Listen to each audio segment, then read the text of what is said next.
পর্যন্ত যে কোনো সময় দিতে পারেন। সূর্য ওঠার আগে দেবেন না, সূর্য ডোবার পরে দেবেন না। সূর্য ওঠার আগে থেকে সূর্যটার ডোবার মাঝে পর্যন্ত, মানে শেষ পর্যন্ত আপনি দিতে পারেন। আপনি তুলসী মঞ্চে জল ঢালার সময় তুলসী মঞ্চের মাটি, মানে গাছের নিচে যে মাটি, ওই মাটিটা এই আঙুলে করে হরে কৃষ্ণ মহামন্ত্র নিয়ে এখানটা ফোঁটা নিয়ে নেবেন। প্রশ্ন হবেন, প্রদীপ বাবু আমি কেন এই আঙুলটা ব্যবহার করব? এই আঙুলটার নাম বৃদ্ধাঙ্গুষ্ঠী, বুড়ো আঙুল। এটার নাম কি? এটার নাম কি? তর্জনী। এটার নাম কি? মধ্যমা। এটার নাম কি?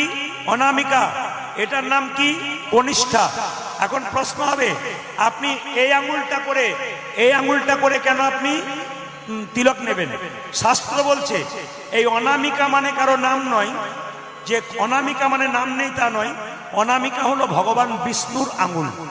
এই আঙুলটা কি করবেন মা? যারা গুরু মন্ত্র নিয়েছেন তারা তাকিয়ে দেখুন তো, আমি মিথ্যা বলছি না সত্য বলছি। গুরু মন্ত্র নেবার সময় কোন আঙুল থেকে ব্যবহার করা হয়?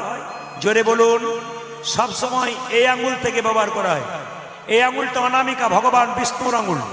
এই আঙুলে করে তুলসী পাতা গোবিন্দকে দেবেন, এই আঙুলে করে বাতাসা গোবিন্দকে দেবেন। ভগবানের ব্যাপারে যে কোনো ব্যবহার করবেন তখন কিন্তু আপনারা এই আঙুলটাই ব্যবহার করবেন, আপনাদের জীবন কিন্তু সফল হয়ে যাবে। যদি সাধ্য সাধন করতে চান, ভগবানের কৃপা পেতে চান। তুলসীর মালা যারা পড়েছেন তারা ভালো করেছেন। যদি কেউ পড়তে না পারেন, মনে করেন যে আমার মাছ মাংস খাবার ইচ্ছা আছে, আপনি বেলের মালা পড়ুন। কেন? সাইকেলে চাপতে গেলে প্রথমে হাফ পেটেলে চাপে, তারপর সিটে চাপে। আগে আপনি হাফ পেটেলে চাপতে শিখুন, তবে তো সিটে চাপবেন। বেলের মালাটা পড়ুন না, আপনি যা খাচ্ছেন খান।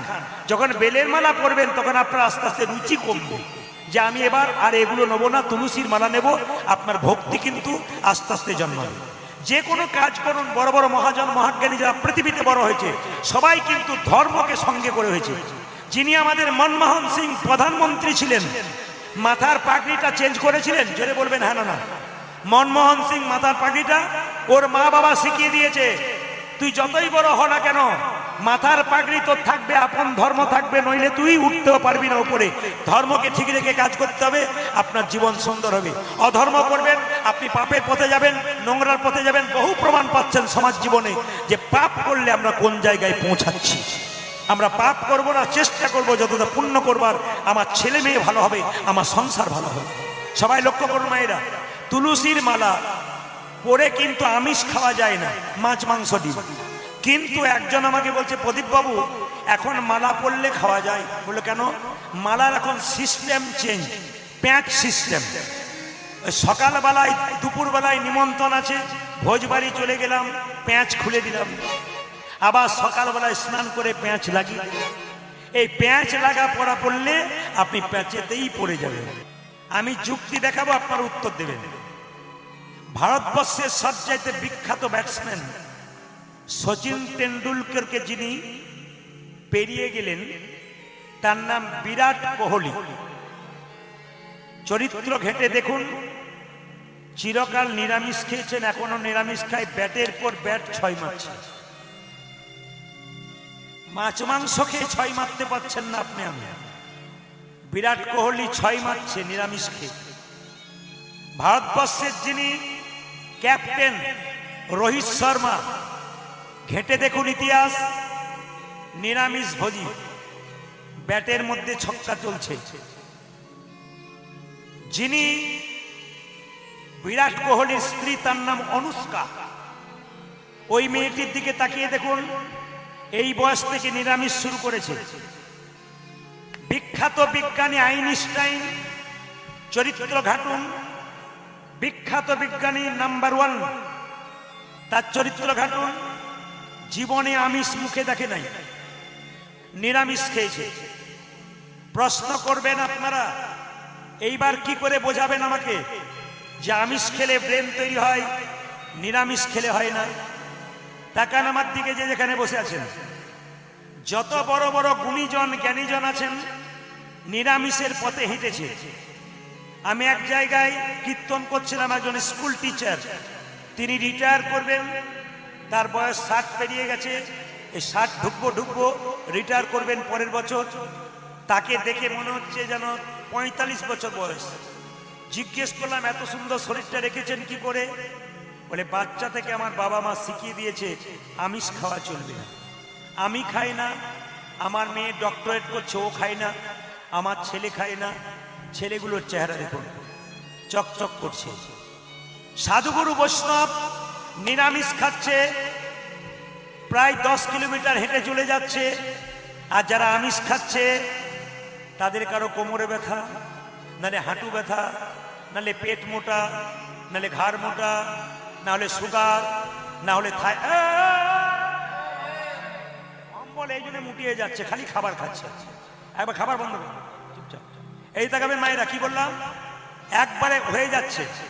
অনুকূল ঠাকুর বলেছেন যারা আমিষ খায় তারা কলা গাছের মতো হুড়হুড় করে বাড়ে আর হুড়হুড় করে পড়ে। যারা নিরামিষ খায় তারা বট গাছের মতো ধীরে ধীরে বাড়ে, বহুদিন পরে মরে। দেখে নেবেন, আমিষ খাওয়া লোকের চাইতে নিরামিষ খাওয়া লোকের রোগের সংখ্যা কম। রোগ সবার আছে, বেশি কাদের আমিষ খাচ্ছে যারা, তাদের নিরামিষ খাচ্ছে তাদের রোগ কম। বড় বড় বৈষ্ণবরা 80-90 বছর বয়স এখনো হাত তুলে কীর্তন করছে।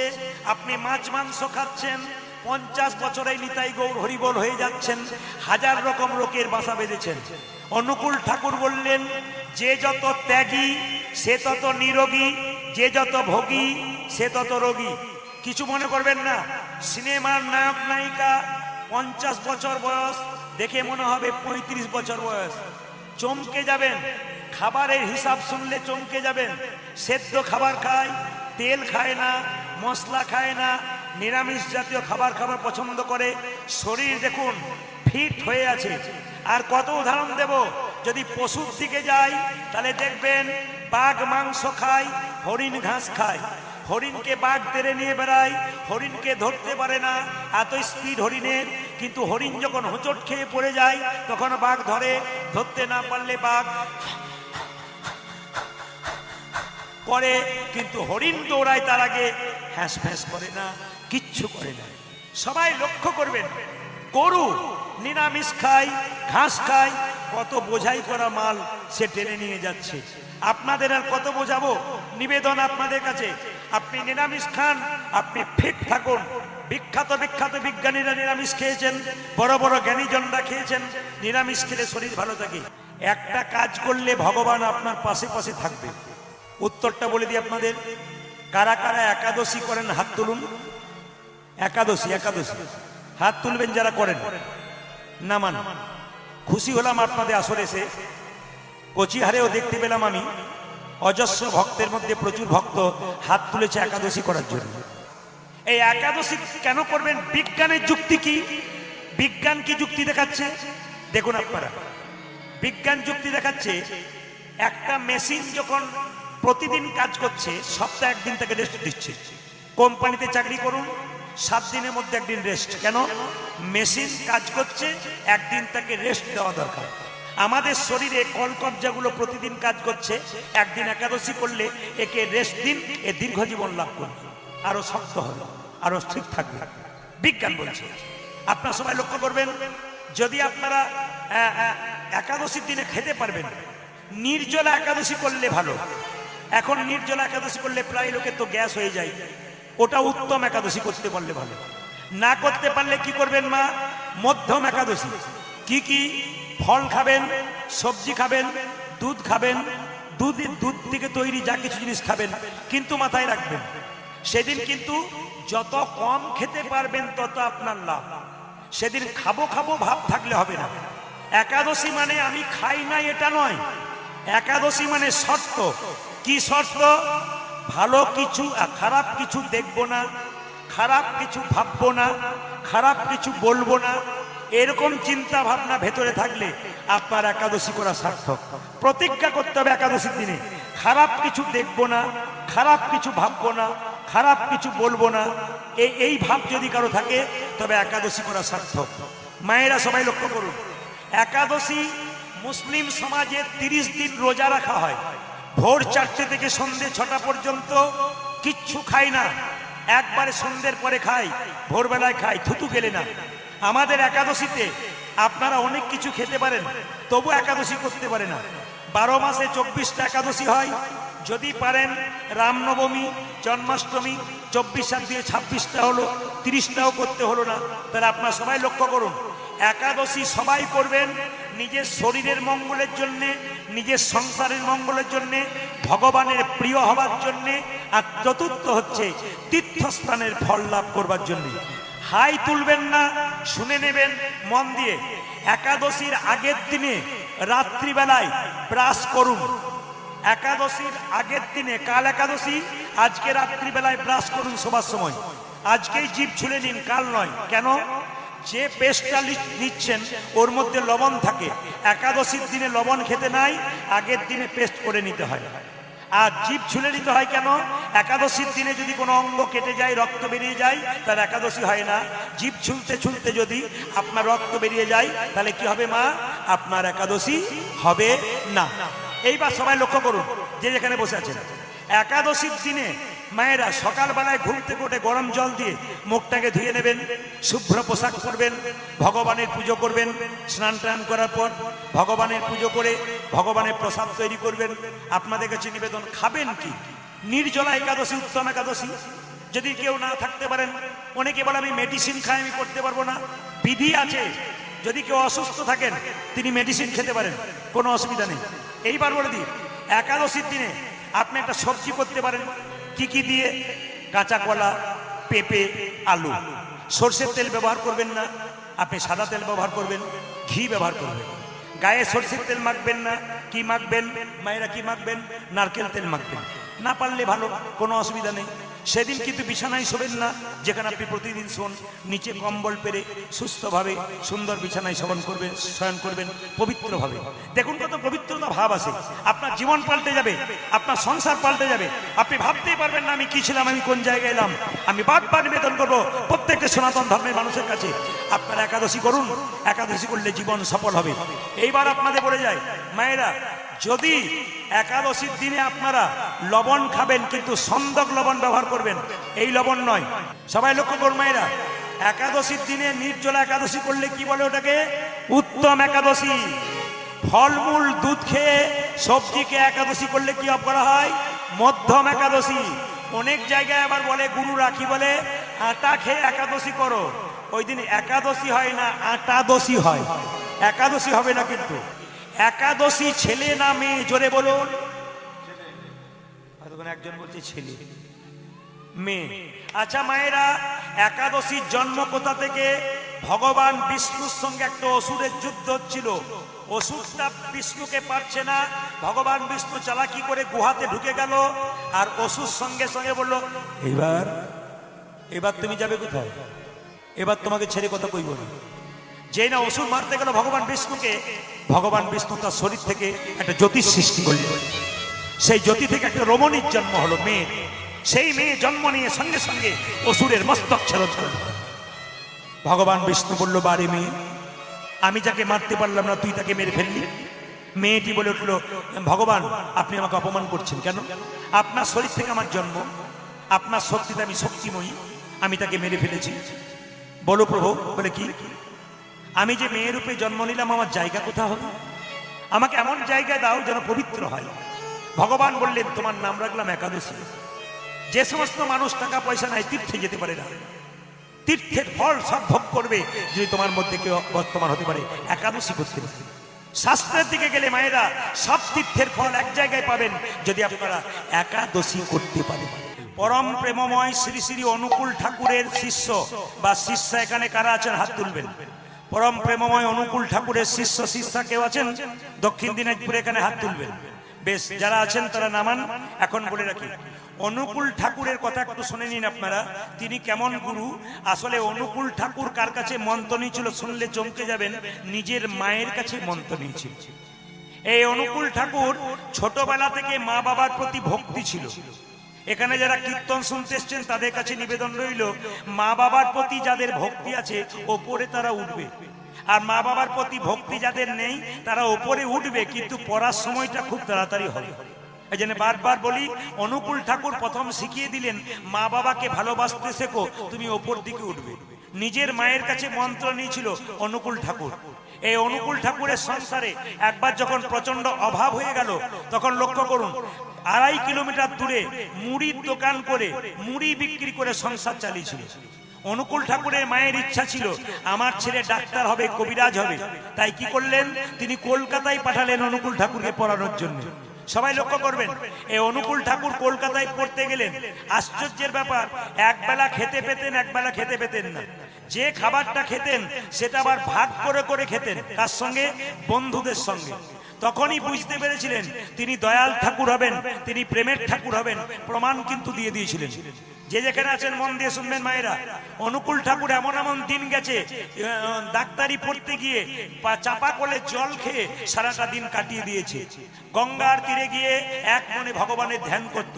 তিনি যখন ডাক্তারি পাস করলেন, তখন তিনি সিদ্ধান্ত নিলেন যে মানুষের দেহের চিকিৎসা করবার আগে মানুষের মনের চিকিৎসা করা দরকার।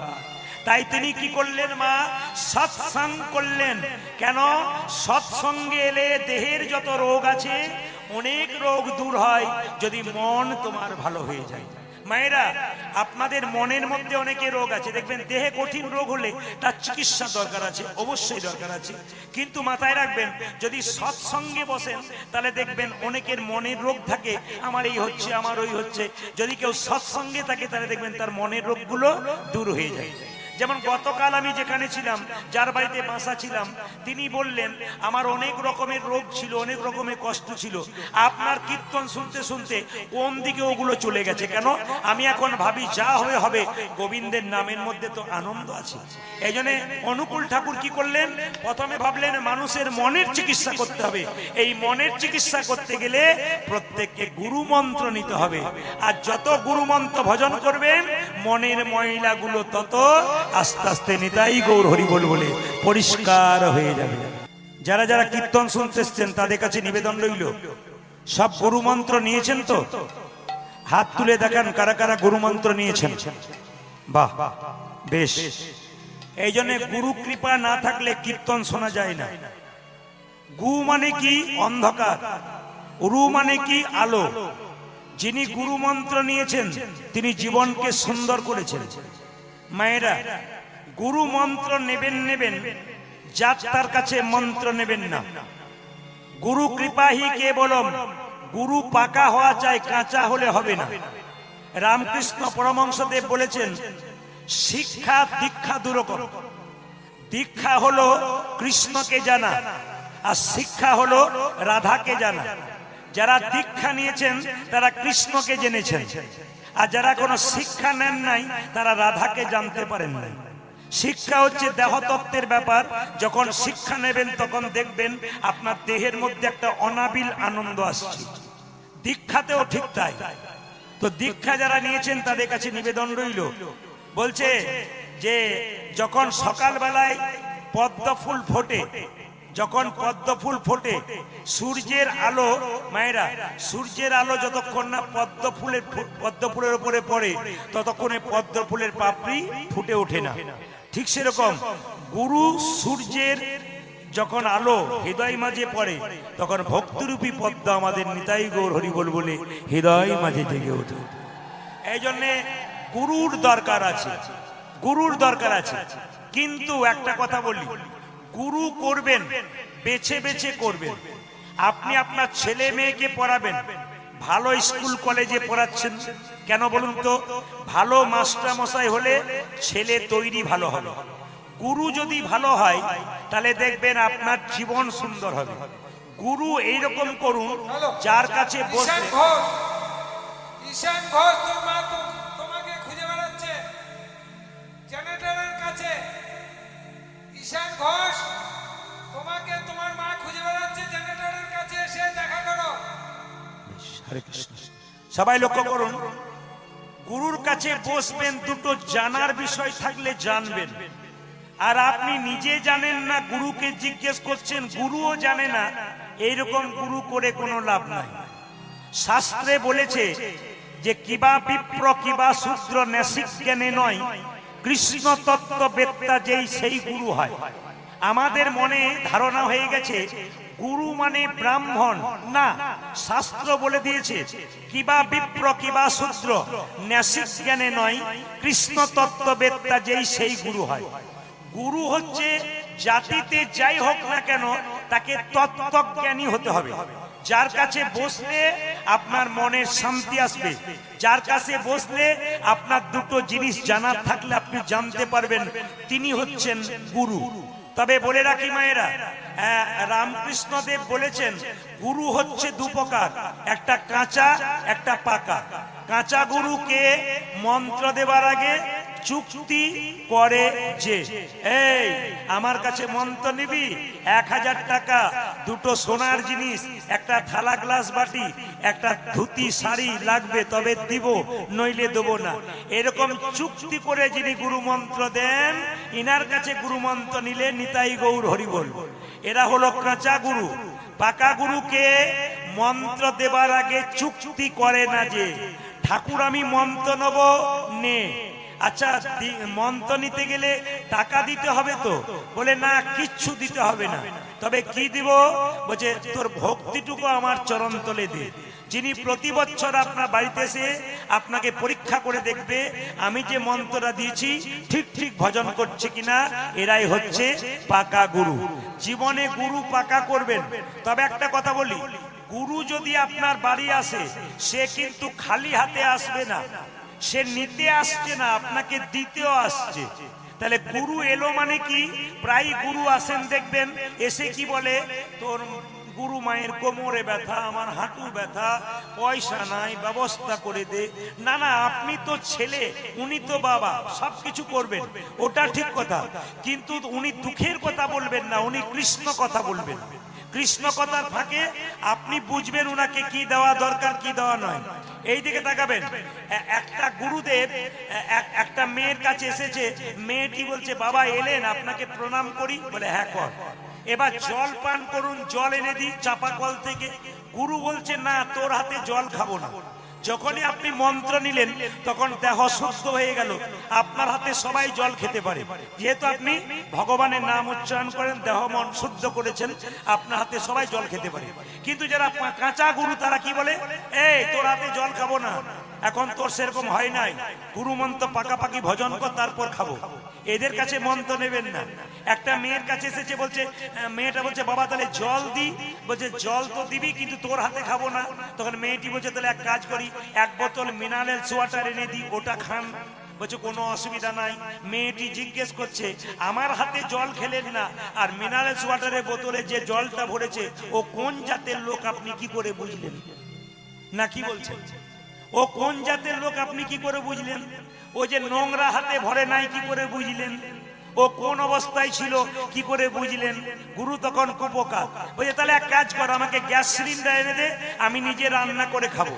তখন মেয়েটি বলছে ওতেও বিপদ আছে। বলে কেন? গ্যাস সিলিন্ডার যেটা দেবো, কালকে যে ওতে মাছ মাংস রান্না হয় নাই তা তুমি কি করে জানলে? বলছে অত দরকার নেই অত কথার, এক কাজ কর, তুই বরং আমাকে সামান্য মুড়ি দিয়ে দে, চিবিয়ে চলে যাই। সঙ্গে সঙ্গে মেয়েটি বলছে ওতে আবার আরো বিপদ আছে। বলে কেন? মুড়ির কলে গিয়ে দেখেছেন? বলে কি দেখেছি? ওরে বাবা, মুড়ি যত না হাতে নাড়া হয় তত পায়ে করে নাড়া হয়, আপনি খাবেন কি করে? এই জন্য সবাই লক্ষ্য করুন, গুরু কিন্তু এরকম হবে না, গুরু কিন্তু পাকা গুরু হবে, কাঁচা গুরু হবে না।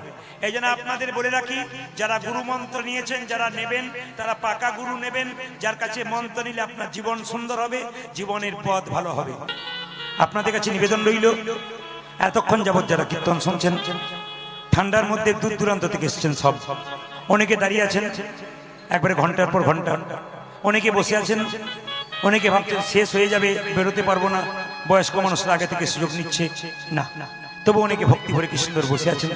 আপনাদের কাছে নিবেদন রইল, কীর্তন যদি সমাজ পরিবর্তন হয়, কীর্তন যদি মানুষের জীবন পরিবর্তন হয়, বাচ্চাদের মঙ্গলের জন্য মন দিয়ে শুনবেন।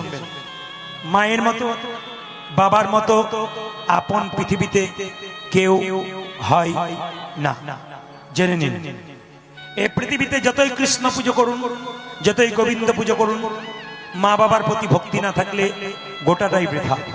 কৃষ্ণ সুদামাকে বলেছে, প্রথম গুরু পিতামাতা যার থেকে জন্ম পেলি সে যদি কেঁদে বেড়াই, যতই কৃষ্ণ বলে কান, কৃষ্ণ কৃপা তোর হবে না। দ্বিতীয় গুরু ব্রাহ্মণ, যে বেদকর্ম কুল ধর্ম শেখায়। তৃতীয় গুরু ভগবান নিজে বললেন আমি। তেষাং সততযুক্তনাং ভজতাং প্রতি পূর্বকং দদামি বুদ্ধি যোগং তং নমামি মাম পর্যন্তিতে। কারো যদি বুদ্ধি না থাকে আমি তাকে বুদ্ধি দান করব, যদি আমার প্রতি সে যুক্ত থাকে, আমার নামের সঙ্গে যুক্ত থাকে, আমার নাম যেখানে হয়। ভক্তমণ্ডলীর কাছে নিবেদন রইল, মাকে কেউ কাঁদিও না, বাবাকে কেউ কাঁদিও না। মায়ের মতো আপন কেউ হয় না, মায়ের মতন আপন কেউ হয় না। যার বাড়িতে মা নাই বাবা নাই, সে বুঝতে পারছে পৃথিবীতে আপন মানুষটা পৃথিবী থেকে চলে গেছে। রাত্রিবেলায় কীর্তন শুনে বাড়ি যাবেন, ঠান্ডার দিনে বাড়িতে সবাই দরজা বন্ধ করে ঘুমাবে, কিন্তু গর্ভধারিণী মা যদি বেঁচে থাকে তবে দরজাটা খুলবে আর বেরোবে, এরই নাম হলো মা। বাবা যদি বেঁচে থাকে, ছেলে যদি না ফেরে, বাবা অন্ধকার রাত্রিতে লণ্ঠনের আলো নিয়ে, টর্চের লাইট নিয়ে ছেলের জন্য দূর দূরান্ত ছুটে যাই, আমার খোকা আসেনি বলে, আমার খোকা আসেনি বলে। যার বাড়িতে মা কাঁদে বাবা কাঁদে, তার জীবনে কোনোদিন সুখ হয় না। সুখ হয় না। মায়েরা, একটা মায়ের পেটে একটা বাচ্চার 10 মাস 10 দিন জায়গা হয়, সেই ছেলে বড় হয়ে তপনে গিয়ে ফ্ল্যাট কেনে, সবার জায়গা হয়, মা বাবার জায়গা হয় না। কি লাভ আছে তোমার ফ্ল্যাট করে যদি আসল দেবদেবী পুজো না পায়? দুর্গা পূজার অষ্টমীর সময় নতুন কাপড় পরে মাকে পুষ্পাঞ্জলি দিচ্ছ, মাটির প্রতিমা মা দুর্গা যেন বলতে চাই, মাটির প্রতিমা পুজিস রে তুই, আগে ঘরের মা বাবাকে পুজো কর। ঘরের মা বাবাকে জীবন্ত দেবী দেবী দুটো খাবার আশাই বসে আছে, ওদের আগে খাওয়া তারপর আমায় দিবি, ওদের না দিয়ে আমাকে দিলে আমি তো খাই না। আমি শুধু দেখি তোরা আমার জন্য কতখানি এনেছিস। মায়ের মতো আপন কেউ হয় না, কেউ হয় না। মা কেমন শুনলে চমকে যাবেন। মা অঙ্ক জানে না, হিসাবে জানে না। ছেলে যদি বাইরে যায়, স্কুলে যাচ্ছে বাচ্চা ছেলে, মা পকেটে 20 টাকা দিলেই হবে, তবু মা ছেলের পকেটে 50 টাকা দেয়। ছেলে বলে, মা তুমি অঙ্ক বোঝো না, 20 টাকা দরকার, 50 দিলে কেন? মা বলে, রাস্তায় যদি দরকার হয় তাই তোকে 50 দিয়ে দিলাম। মা তো অঙ্ক বোঝে না, মা তো মিথ্যা কথা বলে। কি বলে? সবাই খেয়ে নেয়, সবাই পেট ভরে খেয়ে চলে যায়, কিন্তু মা খায় না। যদি মাকে জিজ্ঞেস করা হয় তুমি খেয়েছো, হাসি মুখে বলে আমি খেয়ে নিয়েছি। মা মিথ্যেবাদী, মা খায় না তবু বলে আমি খেয়ে নিয়েছি। বলে আমি খেয়ে নিয়েছি। সন্তানের পেট ভরলে মায়ের আনন্দ, মায়ের মতো আপন কেউ হয় না। মায়ের মতো আপন কেউ হয় না। ছেলে যদি একটা রুটি খেলে পেট ভরে যায়, মা তাকে 2-3টে জোর করে দেয়। ছেলে বলে, মা তুমি জোর করে রুটি দিচ্ছ কেন? মা তখন বলে, খোকা না খেলে শরীর হবে না, তুই খা বাবা, না খেলে তোর যে শরীর হবে না। হেরি নাম মা, যে কারো কথা ভাবে না, সন্তানের কথা ভাবে। হসপিটালে মা বাচ্চা হতে গিয়ে ডাক্তার বাবু যদি বলে মায়ের বাঁচার আশা নেই, ছেলে বাঁচতে পারে, মা মৃত্যুর সঙ্গে লড়াই করে ডাক্তার বাবুকে ডেকে বলে, ডাক্তার বাবু আমি যদি মরি মরব, মৃত্যুর আগে আমার খোকাকে দেখে যেন মরতে পারি, তবেই তো আমার মরাতে শান্তি হবে, নইলে মরেও আমি শান্তি পাবো না। শান্তি পাবো না। এ সংসারে মা দুবার কাঁদে, ছেলে যখন ছোট থাকে তখন একবার কাঁদে, ছেলে যখন বড় হয় তখন একবার কাঁদে। ছেলে যখন ছোট থাকে মা তখন কাঁদে, ছেলে আমার খাই না বলে। আর বড় হয় তখন মা কাঁদে, ছেলে আমায় খেতে দেয় না বলে। দুবার মা কাঁদে, মায়ের মতো আপন কেউ হয় না। শুনে নিন আপনারা, কীর্তন শুনতে এসছেন বড় বড় পণ্ডিত মহাজন যারা আছেন, পৃথিবীতে যারা বড় হয়েছে মাকে ভালোবেসে বড় হয়েছে, পিতৃদেবকে ভালোবেসে বড় হয়েছে, যারা মা বাবাকে বড় ভালোবাসতে পেরেছে তারা পৃথিবীতে বড় হয়েছে। আইজাক নিউটনের চরিত্র পড়ুন, মা বাবাকে দেবতার আসনে বসিয়েছিলেন। আইনস্টাইনের চরিত্র পড়ুন, মা বাবাকে দেবতার আসনে বসিয়েছিলেন। অনুকূল ঠাকুরের চরিত্র পড়ুন, মা বাবাকে দেবতার আসনে বসিয়েছিলেন। বিদ্যাসাগরের চরিত্র পড়ুন, মা বাবাকে দেবতার আসনে বসিয়েছিলেন। রবীন্দ্রনাথের চরিত্র পড়ুন, মা বাবাকে দেবতার আসনে বসিয়েছিলেন। বিবেকানন্দের চরিত্রে পড়ুন, মা বাবাকে হৃদয় মাঝে বসিয়েছিলেন। শুধুই কি বড় হওয়া যায় গো? এমনি এমনি বড় হওয়া যায় না যদি আসল জায়গায় ভক্তি না করা যায়। এই দেখুন চাণক্য পণ্ডিতের নাম শুনেছেন আপনারা? চাণক্য পণ্ডিতের সামনের দাঁত দুটো বড়, মায়েরা সামনের দাঁত দুটো বড়।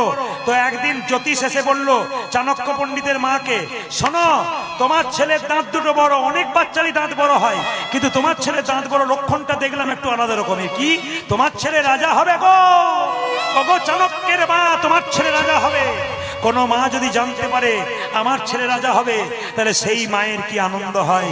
চাণক্যকে কোলে নিয়ে তার মা বলছে, চাণক্য তুই তো এখন ছোট আছিস, তুই যখন বড় হবি তখন তুই রাজা হয়ে গেলে আমায় ভুলে যাবি না তো বাবা? চাণক্য বলল, মা আমি রাজা হব কেন? জ্যোতিষ বলেছে তোর সামনের দাঁত দুটো বড়, তুই রাজা হয়ে যাবি। চাণক্য বলল, দাঁড়াও মা, আমি রাজা হব না, তোমায় ভুলবো না, তার ব্যবস্থা করছি। কি করবি তুই? চাণক্যদেব মায়ের কোল থেকে নামলো, নেমে গিয়ে একটা পাথর এনে চাণক্যদেব নিজের দাঁত দুটোকে ভেঙে দিল সামনে। মা বলল, এ কি রে, দাঁত দুটো ভেঙে দিলি, গড় গড় করে রক্ত পড়ছে, বোকা কোথাকার। মা, সামনের দাঁত দুটো যদি বড় থাকে, আমি যদি রাজা হয়ে যাই তোমায় ভুলে যাব।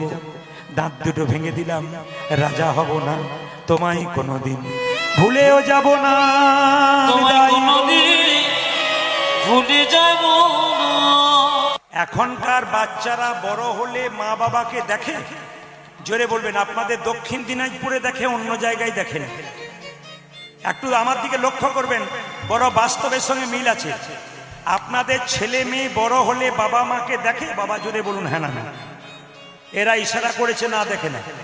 এই রোগটা সব জায়গাতে আছে। আমি আমাদের দেখিয়ে দিই, আপনাকে প্রমাণ দেখিয়ে দিই। আপনার বাচ্চা দেখবে না কেন? বাচ্চা থেকেই তো আপনাকে সিগন্যাল দিয়ে দিয়েছে যে আমি মা বাবাকে দেখবো না। কোথায় বলুন তো? এই দিকে তাকা। বাচ্চা ছেলে যখন ছোট থাকে, মা যখন কোলে নিয়ে থাকে, আমার দিকে তাকাবেন তো সবাই যারা মা হয়েছেন। যখন বাচ্চারা কোলে থাকে, পা গুলো নড়ায় না মাথাটা নড়ায়? বলে বলুন, জোরে বলুন। পা গুলো নড়ায়। মা কি বলে? খোকা তুই বড় হবি। পাটাকে নড়িয়ে বলে, হব মা। দেখে নেবেন আপনারা। খোকা তুই পড়াশোনা করবি, করব মা। খোকা তুই চাকরি করবি, করব মা। তারপর তোর বিয়ে দেব, বলতে হবে না। আচ্ছা, তারপর তুই হবি, আমি হব বুড়ো, তুই হবি আমার ছেলে, আমি বুড়ো হয়ে যাব, আমি তোর কাছে বসে বসে খাবো। বাচ্চা তখন বলে, সেটি হবে না। সিগন্যাল দেয় নাই? আবার দেখবেন, কিছু মনে করবেন না, আপনাদের দক্ষিণ দিনাজপুরে নাই, আমাদের ওদিকে আছে। কেউ যদি মারা যায়, ধরুন আপনার মা মারা, আমার মা মারা গেছে ধরুন, তখন দুই চারজনকে বলা হচ্ছে, তাহলে এবার চলুন, যেতে পারি কিন্তু আগে মানে চাই আর কি, মানে মরতে গেলেও চাই। যা করবেন, যদি দুর্গা পুজো করবেন, দেখবেন দুর্গা পুজো গোটাটাই হয়ে গেল, শেষে দেখবেন আবার পরে মানে সারা পুজোটা সুন্দর করে কাটালো। মানে আমাদের নিয়ম আছে, শাস্ত্রে বোধ হয় যে শেষের দিনে খাবি। এই দিকে তাকাবেন, মজা আছে, কীর্তনের যুক্তি আছে। হ্যাঁ, এর বোঝে, মানে এ একবার পাকা পাটি আছে। এ আরো বড় হলে আরো কত বুঝবে, আমি সেইটা ভাবছি। কি সুন্দর। এদিকে শোন, দুর্গা পুজোর সময় মায়েরা লক্ষ্য করবেন, একটা ছেলে দুর্গা পুজো করেছে, শেষে সারা 3 দিন ধরে নিরামিষ খেয়েছে, মাকে পুজো করেছে। মাকে যখন বিসর্জন দিতে যাচ্ছে, তখন মা যখন জলে ডুবছে, তখন ও মদ খেয়ে বলছে, আবার আবার কবে। মা ডুবছে আর ছেলে খুব নাচছে।